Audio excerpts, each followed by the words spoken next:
Control is rarely about the other. It is almost always a reflection of the self. The man who seeks to control a woman is not, in truth, seeking power over her. He is attempting to subdue the chaos within himself. This chaos is not loud or violent. It is silent, coiled in the unconscious like a serpent waiting to strike. It is fear.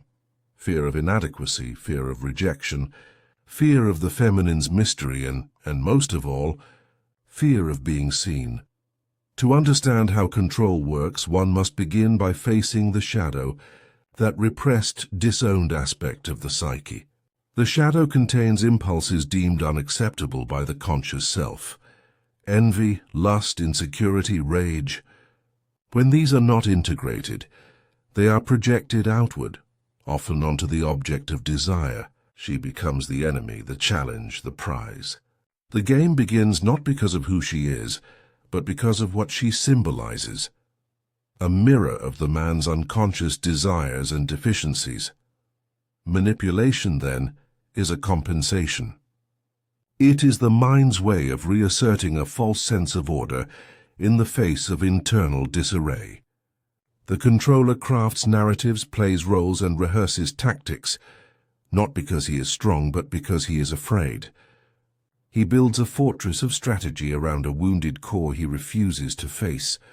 Only those who have not integrated their feminine anima, the inner symbol of emotion, chaos, intuition, will attempt to dominate it in the external world. Control becomes the ritual through which the unintegrated psyche attempts to preserve the illusion of wholeness. The woman is no longer a person. She becomes a vessel into which projections are poured, and from which meaning is extracted.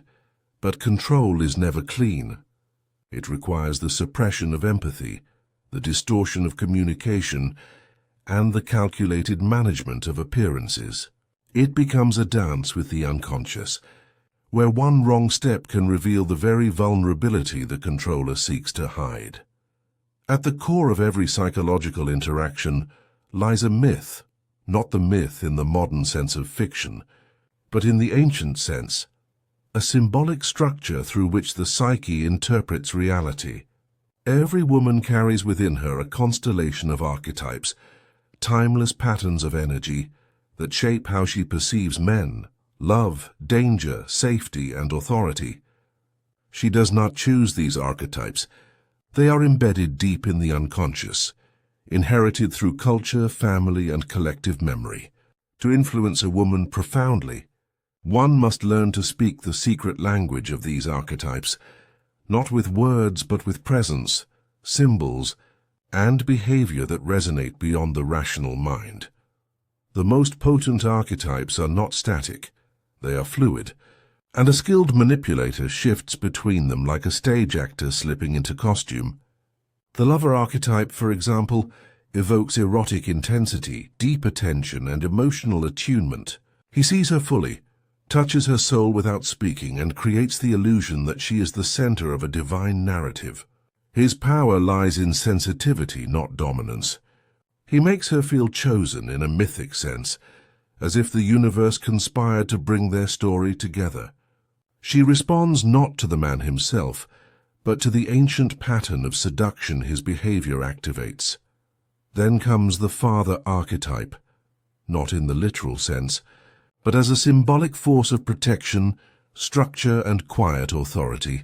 He offers boundaries, wisdom, and the subtle implication that he knows better, sees further, and understands the dangers she cannot. In a world of emotional chaos, this archetype provides psychological safety. The woman, especially one carrying unresolved paternal wounds or authority issues, may unconsciously seek this energy. The manipulator, aware of this, offers his stability, not out of genuine care, but as a calculated symbol of control wrapped in the guise of security. The most dangerous, however, is the trickster archetype, a figure who confuses, disorients, and charms through unpredictability. He breaks her mental patterns, evades her expectations, and dances just beyond her understanding. He uses contradiction as a weapon, being tender one moment and cold the next, attentive then distant, honest then mysterious. The trickster taps into the archetype of the wild man or the dark lover, the forbidden masculine that defies domestication. This dissonance creates an emotional loop in the woman's psyche, a compulsion to decode his behavior, to tame him, to earn his consistency. But consistency never comes. That's the trap. A manipulator does not speak to the woman's conscious mind. He whispers to her inner mythology. He becomes not who he is, but who her unconscious needs him to be, the missing puzzle piece to her psychic story. Every wound she carries becomes a doorway. The absent father, the cruel ex-lover, the unreachable hero, all of these figures live in her memory not as facts, but as mythic blueprints.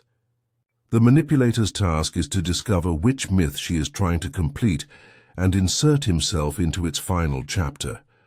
But archetypal manipulation requires emotional intelligence disguised as intuition. It demands observation, the way she reacts to touch, silence, approval, or rejection, the stories she tells, the masks she wears. Each detail is a symbol that reveals her dominant archetypes and the fractures in them. Once identified, these patterns can be activated like switches, one compliment, one moment of withdrawal, one word charged with symbolic meaning can open floodgates of emotion she doesn't understand. It is crucial to note that archetypes bypass logic. The woman may know she is being played, and yet feel powerless to resist, because the manipulation is not aimed at her ego. It is aimed at the deep river beneath her ego, the one formed in childhood, culture, and dream. The manipulator does not argue. He resonates. He does not explain. He embodies. And because the psyche craves completion of its inner myths, it will pull her toward the manipulator, like gravity toward mass. Archetypal manipulation is not deception in the conventional sense. It is theatrical possession, the calculated wearing of symbolic masks that echo back to her unconscious self what she believes she needs to see. The manipulator becomes the mirror of her longing, the echo of her internal absence, the resolution of a story she did not even know she was telling. Emotions are not chaotic noise to the skilled manipulator. They are raw material. Each emotion a woman feels can be distilled, redirected, and weaponized if one understands the subtle mechanics of emotional alchemy. Just as ancient alchemists sought to turn lead into gold, the psychological alchemist seeks to transmute emotional energy into influence. And unlike rational persuasion, emotional manipulation bypasses resistance entirely, because emotions do not ask for permission, they overwhelm, they possess. The process begins with recognition. Every woman has a specific emotional rhythm, a set of recurring patterns, triggers, sensitivities, and needs. The manipulator does not merely observe her words, but studies the way her face changes when she feels seen, how her tone shifts when she feels neglected, the small bodily reactions that reveal emotional exposure. These are not accidents. They are signals. They speak a deeper truth than her logic ever will. Once these emotional levers are identified, the alchemist begins his work. The first layer is desire. Desire is not created through gifts, compliments, or flattery. It is crafted by invoking absence, tension, and incompleteness. A woman does not desire that which is easily grasped. She desires what makes her uncertain, what stimulates her imagination, what dances just beyond her emotional reach. The manipulator offers glimpses of intimacy, of approval, of exceptional connection, only to withdraw, creating an emotional vacuum. Her desire becomes intensified, not by what she receives, but by what she almost receives. This is not love. It is anticipation dressed as intimacy. Then comes fear, a far more primal emotion, one buried deeper in the nervous system. Fear does not always announce itself with panic or dread. Often it arrives in disguise, fear of loss, of inadequacy, of being replaced, of not being enough. The manipulator implants subtle doubts, not through accusations but through suggestion. A lingering glance at another woman, a shift in attention, a cryptic remark. The woman begins to question her position, her value, her security. Her emotional field becomes destabilized, and in that vulnerability, influence takes root. Fear creates dependence, not on love but on reassurance, which only the manipulator can now provide. The most volatile material in this alchemical equation is shame. Where desire pulls and fear destabilizes, shame corrodes. It sinks into the unconscious and alters self-perception. To use shame effectively requires precision. Too much and the subject detaches, but just enough and she begins to internalize the manipulator's framing of reality. This is often executed through comparisons, subtle judgments or accidental comments that call her adequacy into question. Over time, she begins to seek validation not as a bonus but as oxygen. But emotional alchemy does not work through aggression. It works through subtle calibration. The manipulator must be skilled in timing, knowing when to ignite an emotional flame and when to smother it. Too much intensity too soon can overwhelm and cause resistance. Too little, and the spell is broken. It is a rhythm. Provoke, retreat, soothe, provoke again.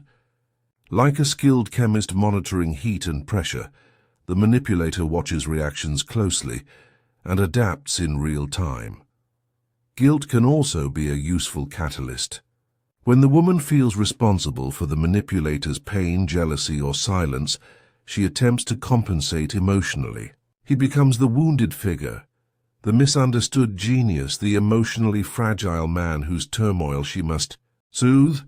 Her emotional labor binds her to him, not through attraction but obligation. This is not affection.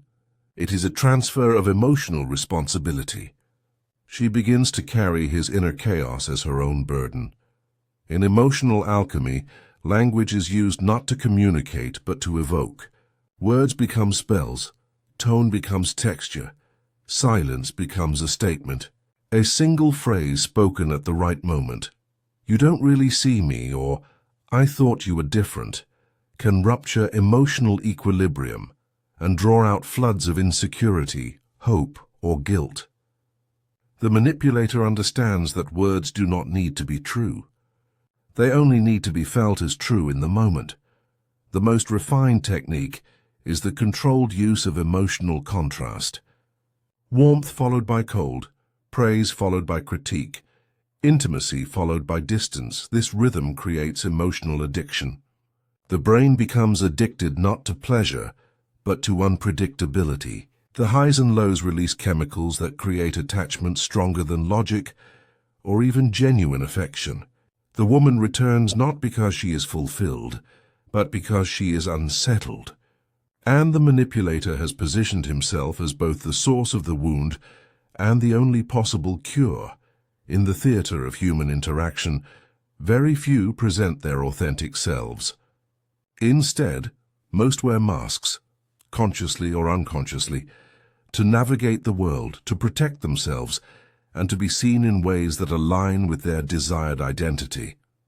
This mask or persona is not false in the shallow sense of deception. It is a social tool, a construct forged to survive the expectations of others. But in the hands of a manipulator, the persona becomes more than a defense. It becomes a weapon.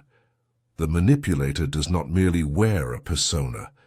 He studies them, engineers them, and deploys them with strategic intent. He understands that every woman sees the world not as it is, but as it reflects her internal needs, wounds, and fantasies. Her perception is not neutral. It is shaped by memory, emotion, and unconscious expectation. The manipulator enters her reality not by asserting his true nature, but by becoming the projection she already carries inside her. He puts on the face she has been waiting to see. Some women long for the rescuer, a man who appears emotionally mature, grounded, and attentive. To her he presents as calm, gentle, emotionally articulate, and non-threatening. He listens deeply, responds with care, and reveals just enough vulnerability to seem safe. But this is a curated performance. The empathy is calculated, the softness rehearsed. He gives her the emotional fantasy of being fully seen, while never revealing his own depths. Others are drawn to the rebel, the dangerous outsider who lives beyond rules, immune to conventional morality. To her he becomes aloof, unpredictable, slightly cruel. He hints at a dark past, suggests he's been hurt before, implies that no one has ever really understood him.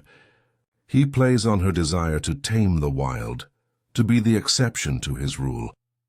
This persona is designed to make her invest emotionally in a man who may never truly open, yet keeps her close enough to hope. Then there is the intellectual mystic, the man who speaks in symbols, metaphors, and philosophical riddles. He seems emotionally distant but spiritually deep, constantly hinting at an inner world she is only allowed to partially glimpse. This persona works on women who crave depth and uniqueness, who pride themselves on being more intuitive or emotionally intelligent than the average person. He gives them a puzzle, not a partner, and they spend months or years trying to solve him. The key to the persona game is not just what is shown, but what is withheld. Mystery is essential. A manipulator understands that overexposure dissolves fascination. Therefore, each persona is incomplete by design, always missing one emotional piece. He may be emotionally open but sexually distant, or intensely passionate but emotionally unreadable. This missing piece becomes the focal point of the woman's attention. She doesn't notice how much of herself she's giving. She only sees what she wants him to give. But while the persona appears tailored to the woman, its deeper function is concealment. The manipulator's true thoughts, motives, and emotional landscape remain hidden. The persona acts as a veil, a form of social camouflage that disarms suspicion and invites projection. The woman doesn't fall for the man. She falls for her idea of the man. The manipulator simply steps into that idea and plays his part flawlessly. Masks also provide plausible deniability. If the manipulator is challenged, he can shift into another role or retreat into ambiguity. His personas are fluid. He can become the victim when accused, the wise guide when praised, the confused boy when confronted. This slipperiness makes it difficult for the woman to hold him accountable, because every confrontation feels like a misunderstanding, not a revelation, and underneath it all is the void, the emotional center the manipulator keeps hidden even from himself. He may not be in control of his need for validation, power, or affirmation, but he has learned to feed those needs through performance.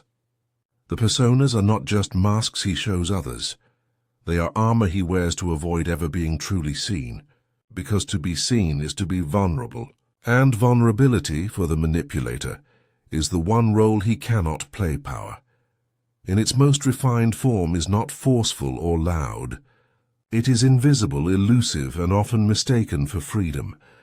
The most effective form of psychological control is not achieved through dominance or coercion, but through the careful construction of a labyrinth, a mental and emotional architecture in which the subject walks willingly, unaware of its walls. In this structure, the manipulator no longer needs to chase, persuade, or beg. He simply shapes perception until the woman believes she is acting of her own volition, when in truth every path she walks has been subtly designed. The labyrinth begins with mirroring.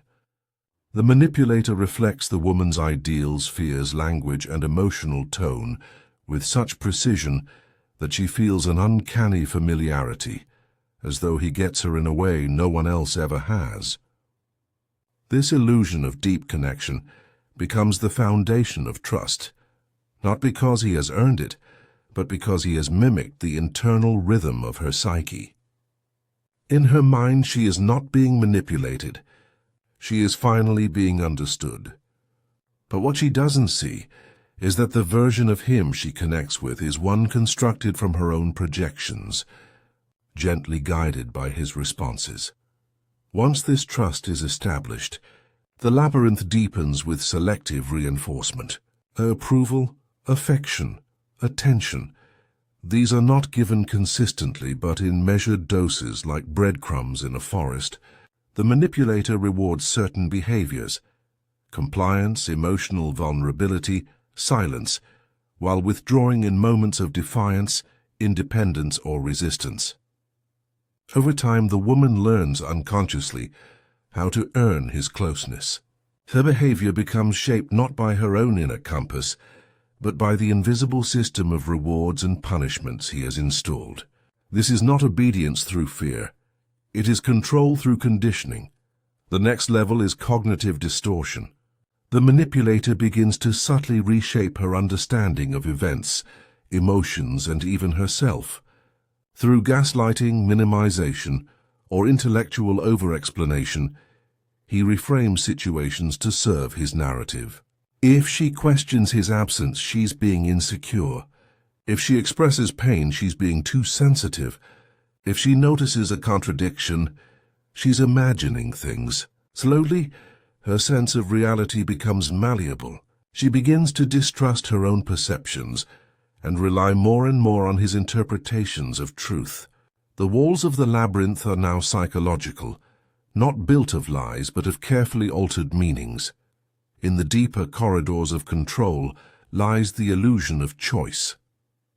The manipulator presents options, but all of them lead back to him. He may offer her space, suggest she's free to leave, or even encourage her independence, knowing full well that the emotional dependencies he has fostered will tether her in place. The woman feels autonomous, strong, even rebellious at times, but her decisions unfold within the framework he has architected. Her movements are predictable, because he has become the center of her emotional gravity. Every exit leads back to him. The power of this labyrinth is that it does not feel like a prison. It feels like a relationship, a deep connection, a cosmic bond. The woman may feel special, chosen, even empowered, unaware that her thoughts, reactions, and desires are no longer entirely her own. She may defend the manipulator, idealize him, or take responsibility for the very wounds he has inflicted. Her psyche, now entangled with his, protects the illusion of freedom because if the truth that she is being controlled threatens the fragile structure of identity and meaning she has built around the relationship. This psychological entrapment is sustained by a final mechanism: emotional looping. Highs and lows, tenderness and cruelty, intimacy and rejection are all cycled through with precise timing.